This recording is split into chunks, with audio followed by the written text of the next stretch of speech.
liturgia deste domingo fala que é o domingo da alegria, domingo letário. Como pode ser domingo da alegria quando nós vislumbramos nessa primeira leitura do livro das Crônicas o pecado de Israel, o castigo infligido como consequência deste pecado? Como encontramos alegria, Pai, neste salmo que nós acabamos de proclamar, o Salmo 136, quando fala que Israel estava lá na Babilônia como escravo, e alguém chegava dizendo: cante alguma coisa para nós lá de Jerusalém. Como podemos cantar os cantares do Senhor numa terra estrangeira? Onde está a alegria dessa liturgia, Padre, que eu não encontro, queridos? Tem uma nota no capítulo 1 da carta de Paulo aos Efésios, lá no versículo 4, que diz assim: Deus nos amou antes mesmo de ter criado todas as coisas. Ou seja, quando o ser humano ainda não tinha nascido, Deus já amava o homem. Então, qual é a nossa alegria aqui, Padre? Talvez, quem sabe, a gente já começa a vislumbrar. Israel foi a menina dos olhos de Deus. Israel foi um povo que Deus escolheu para ser o seu povo eleito, para ser na humanidade uma nação de testemunho de um projeto diferenciado daquele que todos os outros povos possuíam. E por isso é que Deus, com seu amor, como diz Oséias 11, é como com carinho, né? Pega Israel lá da Babilônia, do Egito, e traz o capítulo 14 do livro de Êxodo, mostra como Deus traz o seu povo com tanto carinho. De dia coloca uma nuvem, certamente para proteger do calor. À noite coloca uma tocha de fogo para iluminar o caminho, para que Israel não se perca. Inclusive permite Israel passar a pé enxuto no meio do mar. Por que Deus é tão ruim assim, quando criou todas as coisas tão bom, inclusive o homem, como diz o Salmo 8? O que é o homem, Senhor? Porque dele tens lembrado com tanto carinho, pouco abaixo de um Deus o fizeste, coroando de glória e esplendor. Queridos irmãos, Deus é este. Israel, enquanto reclama porque está com fome, diz no capítulo 16 de Êxodo que Deus manda o maná. Israel reclama porque está com sede, Deus manda Moisés desferir o golpe numa rocha e dar água em abundância para o povo, diz o capítulo 17 de Êxodo. Um Deus que ama tanto, como nós ouvimos na primeira leitura de domingo passado, o capítulo 20 de Êxodo, versículo 5, um Deus ciumento. O amor de Deus para com os homens é um amor ciumento, porque o amor de Deus foi um amor tão grande que cabeça alguma consegue mensurar. É triste quando a gente escuta cristão amando a Deus somente quando Deus consegue resolver o seu problema. É triste quando eu escuto alguns cristãos que dizem: eu vou para aqui porque Deus vai me dar isso, vai me dar aquilo. É um Deus feito à sua imagem e semelhança, ou seja, é um Deus feito você. É um Deus que você reduziu ao seu tamanho. É um Deus tão pequeno, tão miserável, que precisa te obedecer na hora que você quer, quando quer, no momento que você bem precisar. Ele vai fazer um milagre 3 horas da tarde. Então 3 horas da tarde, Senhor, o Senhor me obedeça, viu? Desça aqui 3 horas da tarde, porque é a hora que eu quero que o Senhor faça um milagre.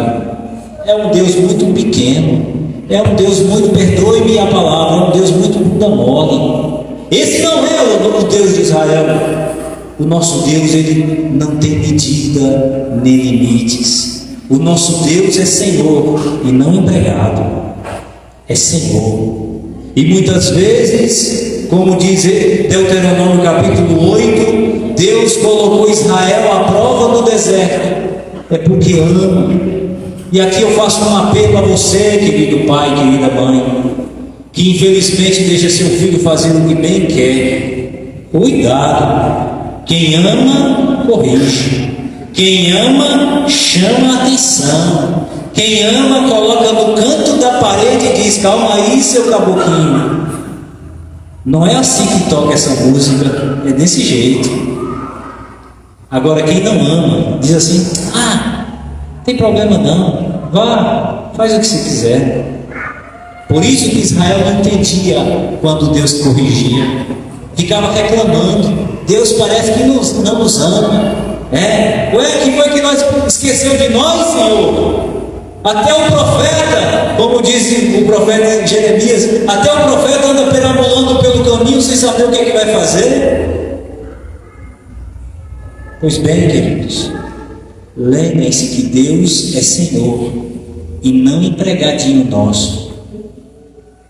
Como é xoxinho, aquele cristão que diz: eu acredito em Deus e está bom demais. Cuidado, tenha grande cuidado com essa colocação, porque Deus é misericordioso, mas Ele também é justo. Lembrem do que o Evangelho de hoje diz: eles preferiram as trevas, aquilo que é mundano não compactua com aquilo que é divino. Inclusive, nós vivemos um tempo tão difícil que a gente está misturando o profano com o sagrado, está fazendo uma salada com o que não presta com o que é bom, que é santo. Temos grande cuidado. Muito bem, queridos, e olha a primeira leitura, o que foi que Deus fez com Israel. Deus permitiu que Israel se tornasse escravo na Babilônia. Deus permitiu que os opressores da Babilônia dizimasse Jerusalém, derrubasse o templo, profanasse o altar, o lugar do sacrifício de Israel. Olha, queridos, eu fico imaginando como Israel não tem sentido nesse momento e mandou todo mundo para a Babilônia. E é por isso que o salmo de hoje é muito interessante. Fala desse povo lá na Babilônia. Muitas vezes, queridos, é preciso perder para saber o valor. Quer ver? Tem muitos filhos que não sabem o valor do que tem o pai, a mãe. Precisa esperar perder para depois ficar choramingando pelos cantos. Eu era feliz e não sabia. Pois é, se você ainda tem, zero. Se você ainda tem, cuide. Se você ainda tem, dê alegria para eles, porque vai chegar um momento que até as broncas que você recebia, você vai ter saudade e não vai ter mais. Por isso, querida comunidade, olha, Israel está lá na Babilônia, lá à beira do rio Eufrates, penduraram as armas ali nas cercas e ficaram ali choramingando, com saudade de Jerusalém. A gente era feliz e não sabia. A gente ficava brigando com Deus, levando besteira em consideração. E nosso Deus é tão bom e só espera de nós uma resposta. Como deve ser triste amar e não ser amado. Como deve ser doloroso. Eu não sei se você já passou por essa experiência de amar uma pessoa e não ser correspondido, ou ser correspondida. Muito bem, queridos. Agora imagine Deus que não amou você com esse amor que você não foi correspondido. Ele amou com amor desmedido, com amor que não tem como medir. A nossa cabeça não consegue mensurar. Dá para a gente ter mais ou menos um pouquinho de noção. Olha ali aquela imagem. que inclusive, olha como diz a segunda leitura de hoje, muito fabuloso. Depois vocês retomem em casa, porque se a gente for parar aqui para degustar cada frase da liturgia de hoje, a gente madruga aqui, porque é lindo. Deus é rico em misericórdia, por causa do grande amor com que Ele nos amou, quando nós estávamos mortos, por causa do nosso pecado, Ele nos amou. Uma coisa é amar uma pessoa que nos ama, outra coisa é amar uma pessoa que você nem sabe se vai corresponder. E Deus amou, sem perguntar a você se queria ser amado. O seu amor é sem limites. Jesus chega até a dizer no capítulo 15, versículo 9 de João: assim como o Pai me amou, eu também vos tenho amado. E olha o amor de Deus. Lembrem do evangelho de domingo retrasado? Lembra? Ô padre, já faz tanto tempo. Faz não, só tem 15 dias. Do evangelho da transfiguração de nosso Senhor, uma voz do céu que dizia: este é o meu filho muito amado, escutai o que ele diz. Deus amou tanto o seu filho, entregou. E por que entregou seu filho? Porque também amou o mundo. Olha o evangelho de hoje. Amou tanto o mundo que deu o seu filho, para que todos aqueles que nele creem tenham a vida eterna. Cuidado com essa expressão, todo que nele crê, porque crer aqui é muito mais do que dizer eu acredito em Deus. Cuidado, porque é muito insosso um cristão que diz que acredita em Deus assim, só pela cabeça. Não sei quem é, vocês que acompanham a liturgia da semana, lembra do evangelho de sexta-feira, capítulo 12 de Marcos, versículos 28 a 34? Lembra do que perguntaram a Jesus qual é o maior do mandamento? E ele foi discorrendo, dizendo que o maior mandamento é: ouve Israel, o Senhor teu Deus é o único Senhor. Amarás o Senhor teu Deus com toda a tua alma. Amarás a Deus sobre todas as coisas, com toda a tua alma, com todo o teu coração, com todo o teu entendimento, com todas as tuas forças. E eu dizia lá na estima sexta-feira: oh cristão, você sabe o que isso significa? Essa força aqui não vem das academias, essa força aqui vem da graça. Essa quinta-feira a gente meditava muito a questão da confissão aqui na missa. Não foi? Quem lembra? Muito bem, quando Jesus expulsava o demônio mudo. Muito bem, queridos católicos. E eu dizia que antes de fazer uma boa confissão, a gente precisa contar com a graça. Sentir a graça de Deus, como aquele filho pródigo que primeiro sentiu o abraço do pai e depois ele se ajoelhou aos seus pés. Pode olhar no capítulo 15 de Lucas, versículos 18 a 21. Primeiro o pai abraçou o filho, depois o filho se ajoelhou para pedir perdão. Queridos, eis aí a beleza. Primeiro sentir abraçado, primeiro saber que você é amado. Não fomos nós que amamos por primeiro, foi Ele que nos amou e se entregou por nós, por mim e por você. É por isso que o evangelho de hoje começa muito bonito. Como é que começa o evangelho? Vale lembrar que nosso Senhor está conversando com um judeu muito importante, viu? Nicodemos, do qual ele tinha dito que para entrar no céu precisava nascer do batismo, viu? E aqui o padre fez um adendo hoje de manhã dizendo: olha, católico, se você quiser pertencer ao céu, comece já desde pequenininho, viu? Porque o sacramento do batismo te dá esse selo de eternidade. E olha como é que Jesus começa o evangelho de hoje falando para Nicodemos: olha, Nicodemos, você sabe daquela história que aconteceu lá no Egito, lá no deserto, quando Israel saiu do Egito e começou no deserto a reclamar. Você lembra do capítulo 21 dos Números, versículos de 4 a 9, quando Deus mandou Moisés erigir num poste uma serpente de bronze, para que Israel pudesse, quem fosse picado olhasse para aquela imagem e ficasse curado? Lembra? Pois bem, assim como Moisés fez suspender no poste uma serpente, o Filho do Homem também será suspenso num poste. E aqui, um parênteses para a gente fazer uma memória, que talvez você nunca escutou isso. Nunca escutou isso. Preste atenção, você que é um grande crítico das imagens da igreja. Essa imagem da serpente de bronze, chute aí, quanto tempo Israel ficou venerando, jogando incensos, fazendo celebrações, oferecendo sacrifícios? Chute aí, quanto tempo? Você sabe? Sabe não? 5 séculos.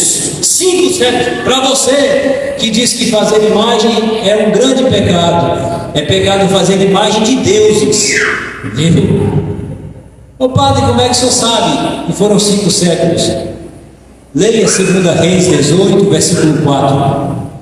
No tempo do rei Ezequias foi que desmontaram a imagem que Moisés tinha erigido numa haste. Ô padre, e agora, padre? Como é que o senhor sabe então 5 séculos? Moisés está lá no século 13 a.C. Ezequias está no século 8º a.C.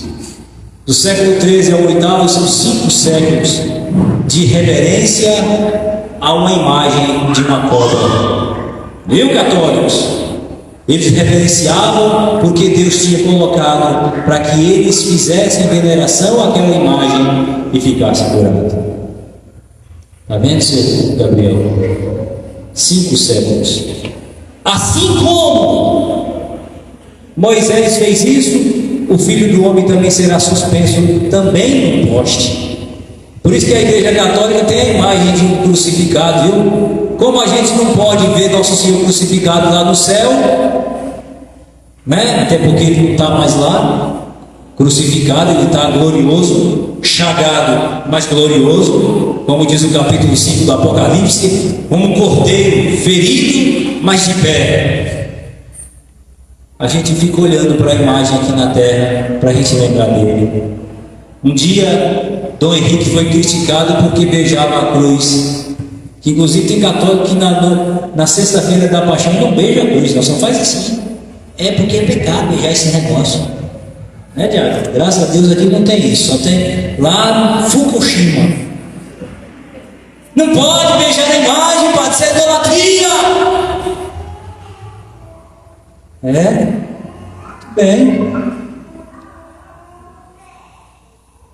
E ele responde assim: sabe por que eu beijo essa imagem do Cristo crucificado? Que inclusive o capítulo 6 da carta aos Gálatas, versículo 14, São Paulo deixa bem claro: o que nós anunciamos é um Cristo crucificado, viu?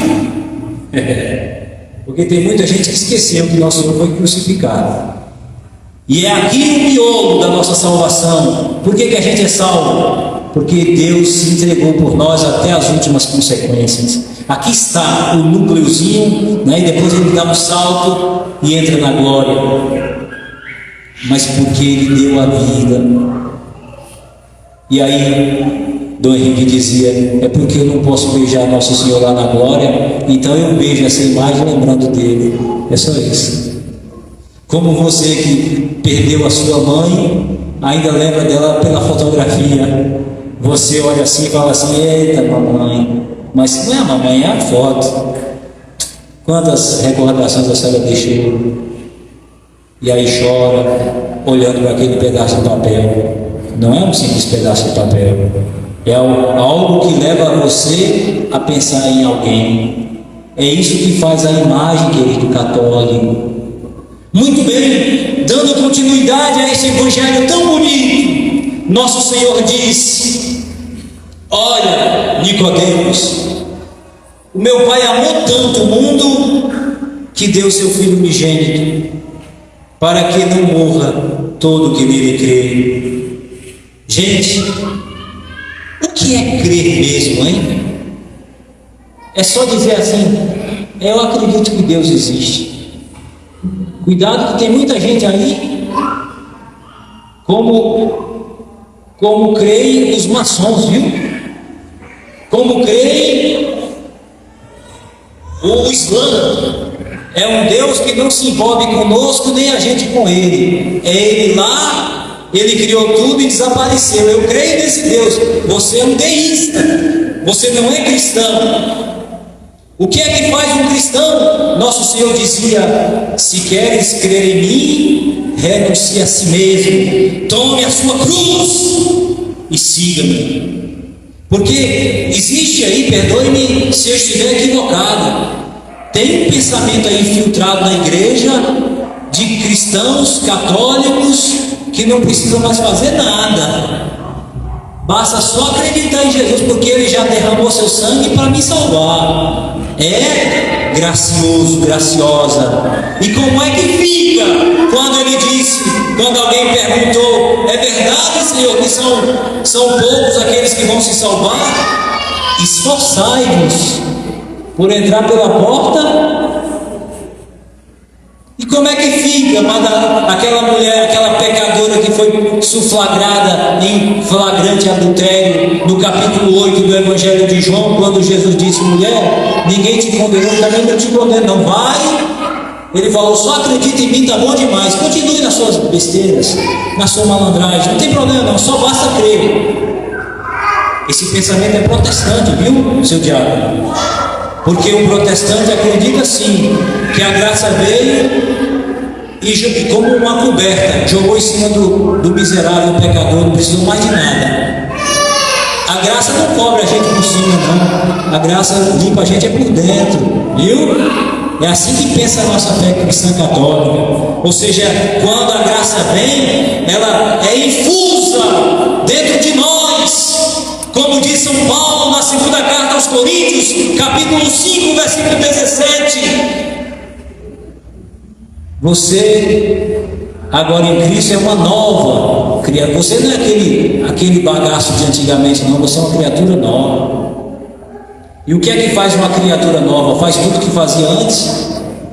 Não, faz tudo diferente. É por isso que Paulo diz na carta aos Romanos 12: não vos conformeis com o mundo, mas transformai-o com a sua maneira de agir. Versículo 2: querido católico, é assim que vive um cristão. Um cristão que diz que acredita em Jesus, não tem medo de nada. Olha, por isso que tem muita gente que gosta dos escurinhos. Por isso que tem muita gente que gosta de sair pelas caladas da noite. Sabe por quê? Porque a noite é o período de esconder as malandragens. Muito bem. Preferiram as trevas à luz. Para quê, cara? E nosso Senhor mesmo já diz: olha, é porque eles odeiam a luz. E porque odeiam a luz, não se aproxima dela, para que as suas ações não sejam denunciadas. Querido cristão, você que é cristão, mas tem a mentalidade mundana, eu também me coloco dentro desse mesmo patamar. Mudemos a nossa atitude, porque não é verdade que Deus morreu por nós e não precisa mais fazer nada. Não é verdade isso. Precisa sim. Precisa. E como precisa? Precisa morrer. Morrer. Por isso que Paulo diz: se com Cristo nós morremos, com Ele viveremos. Queridos católicos, aproveitem esse período de quaresma para lutar e pedir a graça divina. Senhor, nos ajude para que sejamos bons cristãos, autênticos cristãos, O mundo está obscuro, querido, sabe por quê? Porque aquele que diz que acredita, se coloca ao lado de quem não acredita mais em nada. É do mesmo jeito, o modo de pensar, o jeito de vestir, o comportamento, o modo de falar, é tudo do mesmo jeito, não muda nada. É por isso que tem gente que fala assim, tanto faz ser cristão como não ser, tanto faz ir para uma missa como não ir, tanto faz rezar como não rezar, porque o importante é crer, belezinha. E como é que fica amar a Deus com toda a sua força? O que significa isso? É uma reflexão para todos nós. Queira Deus, queridos, que nessa missa a gente possa entender por que eis a alegria da nossa fé nesse quarto domingo. A alegria é porque Deus nos amou.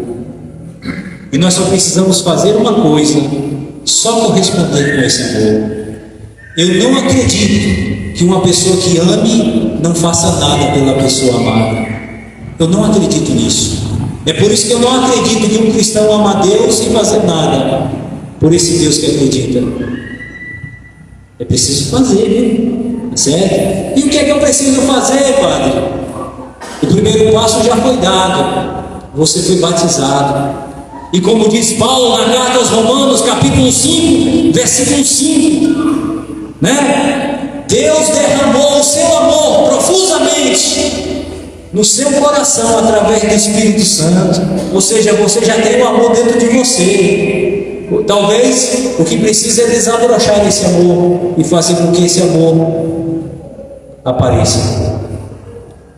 Porque se esse amor aparecer, pode ter certeza que você não vai ter preguiça de rezar, você não vai ter preguiça de fazer as vontades do Senhor, porque nosso Senhor já dizia: quem me ama, guarda os meus mandamentos. Não foi assim que Jesus falou? Foi desse jeitinho, né? Quem me ama, guarda os meus mandamentos, e eu e meu Pai viremos e faremos nele nossa morada. Muito bem, então que Deus abençoe a todos nós e que essa missa ajude-nos a crescer como bons cristãos, simplesmente correspondendo com esse amor.